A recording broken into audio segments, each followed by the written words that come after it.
अजीत अखबार 100 शब्द प्रति मिनट स्टार्ट।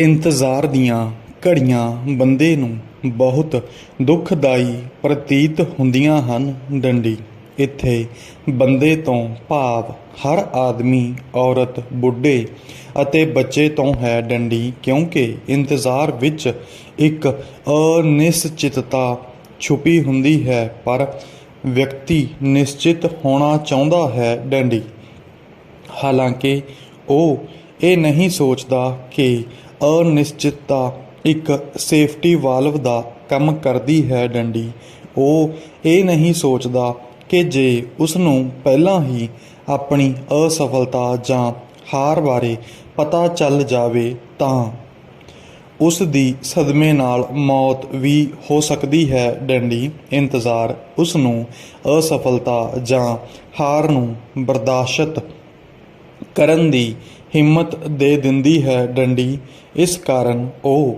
ਬਚਿਆ ਰਹਿੰਦਾ ਹੈ। ਡੰਡੀ ਹੌਲੀ ਹੌਲੀ ਉਸ ਨੂੰ ਪਤਾ ਚੱਲ ਜਾਂਦਾ ਹੈ ਕਿ ਮਨੁੱਖੀ ਜੀਵਨ ਕੁਝ ਜਿੱਤਾਂ ਅਤੇ ਹਾਰਾਂ ਦਾ ਜੋੜਫਲ ਹੀ ਹੈ।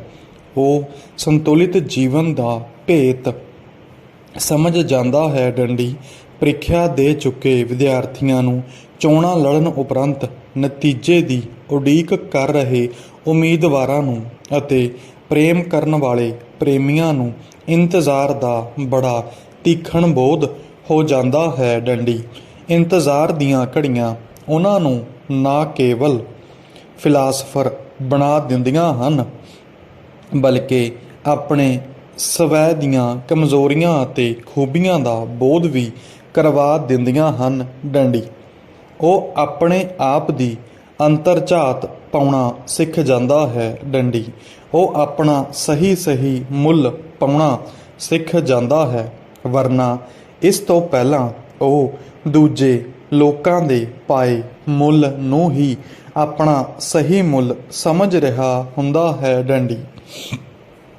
ਇੰਤਜ਼ਾਰ ਦੀਆਂ ਘੜੀਆਂ ਵਿੱਚ ਪ੍ਰੇਮ ਕਰਨ ਵਾਲੇ ਲੋਕਾਂ ਨੂੰ ਆਪਣਾ ਅਤੇ ਆਪਣੇ ਪ੍ਰੇਮੀ ਦੇ ਸਹੀ ਮੁੱਲ ਦਾ ਪਤਾ ਚੱਲ ਜਾਂਦਾ ਹੈ। ਡੰਡੀ ਮੈਂ ਸਮਝਦਾ ਹਾਂ ਕਿ ਪ੍ਰੇਮ ਪ੍ਰੀਖਿਆ ਅਤੇ ਚੋਣਾਂ ਵਿੱਚ ਅਸਫਲ ਹੋਣ ਵਾਲੇ ਵਿਅਕਤੀ ਸਫਲ ਹੋਣ ਵਾਲੇ ਵਿਅਕਤੀਆਂ ਨਾਲੋਂ ਵਧੇਰੇ ਸੰਵੇਦਨਸ਼ੀਲ, ਬੁੱਧੀਮਾਨ ਅਤੇ ਸੰਤੁਲਿਤ ਬਣ ਕੇ ਨਿਕਲਦੇ ਹਨ। ਡੰਡੀ ਚੰਗੇ ਕੋਚ, ਨੇਤਾ, ਕਾਰੋਬਾਰੀ ਅਤੇ ਪ੍ਰਸ਼ਾਸਕ ਉਹੀ ਸਫਲ ਬੰਦੇ ਸਿੱਧ ਹੁੰਦੇ ਹਨ ਜਿਨ੍ਹਾਂ ਨੇ ਕਿਸੇ ਸਮੇਂ ਅਸਫਲਤਾ ਦਾ ਮੂੰਹ ਵੇਖਿਆ ਹੁੰਦਾ ਹੈ। ਡੰਡੀ ਉਹ ਆਪਣੀਆਂ ਅਸਫਲਤਾਵਾਂ ਤੋਂ ਮਨੁੱਖੀ ਸਮਾਜ, ਜੀਵਨ ਅਤੇ ਮੁਕਾਬਲੇਬਾਜ਼ੀ ਬਾਰੇ ਬਹੁਤ ਕੁਝ ਸਿੱਖ ਸਮਝ ਜਾਂਦੇ ਹਨ। ਡੰਡੀ ਜੀਵਨ ਦੇ ਹਰ ਖੇਤਰ ਵਿੱਚ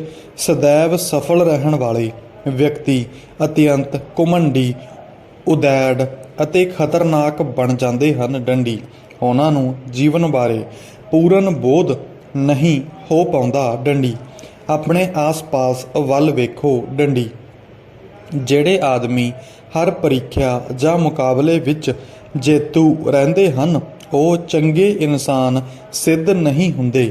ਨਾ ਉਹ ਸਮਾਜ ਅਤੇ ਦੇਸ਼ ਨੂੰ ਕੁਝ ਚੰਗਾ ਜਾਂ ਵਧੇਰੇ ਨਰੋਆ ਬਣਾ ਸਕਦੇ ਹਨ। ਡੰਡੀ ਉਹਨਾਂ ਨੇ ਕਦੇ ਇੰਤਜ਼ਾਰ ਜਾਂ ਆਤਮ ਮੰਥਨ ਨਹੀਂ ਕੀਤਾ ਹੁੰਦਾ। ਡੰਡੀ ਉਹਨਾਂ ਨੂੰ ਹਰ ਵਸਤੂ ਪਲੇਟ ਵਿੱਚ ਪਰੋਸੀ ਅਤੇ ਸਜੀ ਸਜਾਈ ਮਿਲਦੀ ਰਹੀ ਹੁੰਦੀ ਹੈ। ਡੰਡੀ ਸਟੇਟ ਵਿਅਕਤੀ ਨੂੰ ਇੰਤਜ਼ਾਰ ਵਿੱਚ ਪਾ ਕੇ ਉਸ ਨੂੰ ਸਹਿਣਸ਼ੀਲ ਅਤੇ ਹਮਖਿਆਲ ਬਣਨ ਲਈ ਮਜਬੂਰ ਕਰ ਦਿੰਦੀ ਹੈ। ਡੰਡੀ ਪ੍ਰਜਾਤੰਤਰ ਵਿੱਚ ਅਸੀਂ ਆਪ ਆਪਣੇ ਰਹਿਨੁਮਾ ਅਤੇ ਮੁੱਖ ਮੰਤਰੀ ਚੁਣਦੇ ਹਾਂ। ਡੰਡੀ ਚੋਣਾਂ ਸਮੇਂ ਨੇਤਾਵਾਂ ਅਤੇ ਮੀਡੀਆ ਵੱਲੋਂ ਪਾਇਆ ਗਿਆ ਰੌਲਾ ਰੱਪਾ ਸਾਨੂੰ ਇੰਨਾ ਉਤੇਜਿਤ ਕਰ ਦਿੰਦਾ ਹੈ ਕਿ ਸਾਡੇ ਹੋਸ਼ ਹਵਾਸ ਮੰਦ ਪੈ ਜਾਂਦੇ ਹਨ, ਵਿਵੇਕ ਖਤਮ ਹੋ ਜਾਂਦਾ ਹੈ ਅਤੇ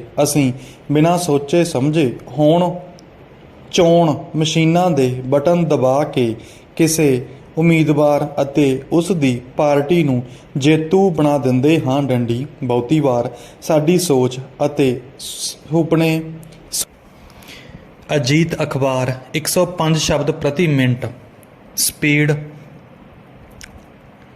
ਖਾਸ ਟਿੱਪਣੀ ਪਹਿਰਾ ਬੀ ਰੈਡੀ ਸਟਾਰਟ।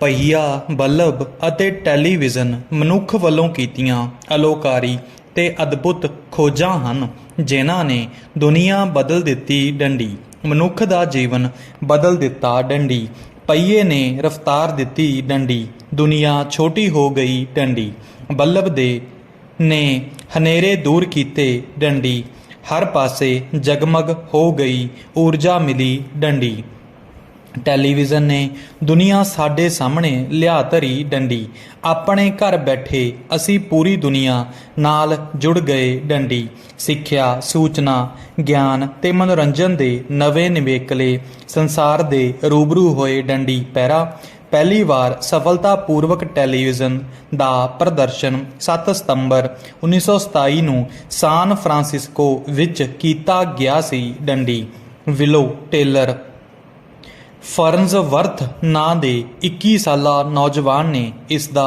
ਡਿਜ਼ਾਈਨ ਤਿਆਰ ਕੀਤਾ ਸੀ। ਡੰਡੀ ਕਈ ਹੋਰ ਨਾਂ ਟੈਲੀਵਿਜ਼ਨ ਦੀ ਖੋਜ ਨਾਲ ਜੁੜੇ ਹੋਏ ਹਨ, ਪਰੰਤੂ ਫਰਨਜ਼ਵਰਥ ਨੇ ਇਸ ਨੂੰ ਆਪਣੇ ਨਾਂ ਪੇਟੈਂਟ ਕਰਵਾਇਆ ਸੀ। ਡੰਡੀ ਪੈਰਾ ਚੇਂਜ 1947 ਤੋਂ ਪਹਿਲਾਂ ਅਮਰੀਕਾ ਵਿੱਚ ਉਹਨਾਂ ਘਰਾਂ ਦੀ ਗਿਣਤੀ ਕੇਵਲ ਹਜ਼ਾਰਾਂ ਵਿੱਚ ਸੀ ਜਿਨ੍ਹਾਂ ਕੋਲ ਟੀਵੀ ਸੈੱਟ ਸਨ। ਡੰਡੀ ਅਮਰੀਕਾ ਦੀ ਕੰਪਨੀ RCA ਨੇ $50 ਮਿਲੀਅਨ ਲਗਾ ਕੇ ਦੁਨੀਆ ਵਿੱਚ ਪਹਿਲੀ ਵਾਰ ਟੈਲੀਵਿਜ਼ਨ ਦਾ ਨਿਰਮਾਣ ਆਰੰਭ ਕੀਤਾ। ਡੰਡੀ ਦੂਸਰੇ ਵਿਸ਼ਵ ਯੁੱਧ ਨੇ ਟੈਲੀਵਿਜ਼ਨ ਦੇ ਵਿਕਾਸ ਨੂੰ ਵੀ ਵੱਡੀ ਸੱਟ ਮਾਰੀ। ਡੰਡੀ RCA ਅਤੇ NBC ਕੰਪਨੀਆਂ ਦੀ ਆਪਸੀ ਖਿੱਚੋਤਾਣ ਨੇ ਵੀ ਇਸ ਰਫ਼ਤਾਰ ਨੂੰ ਧੀਮਾ ਕਰਨ ਵਿੱਚ ਭੂਮਿਕਾ ਨਿਭਾਈ। ਡੰਡੀ ਪੈਰਾ ਚੇਂਜ ਸ਼ੁਰੂਆਤੀ ਵਰ੍ਹਿਆਂ ਦੌਰਾਨ ਅਮਰੀਕਾ ਵਿੱਚ ਟੈਲੀਵਿਜ਼ਨ ਦੀ ਕਾਰਜਵਿਧੀ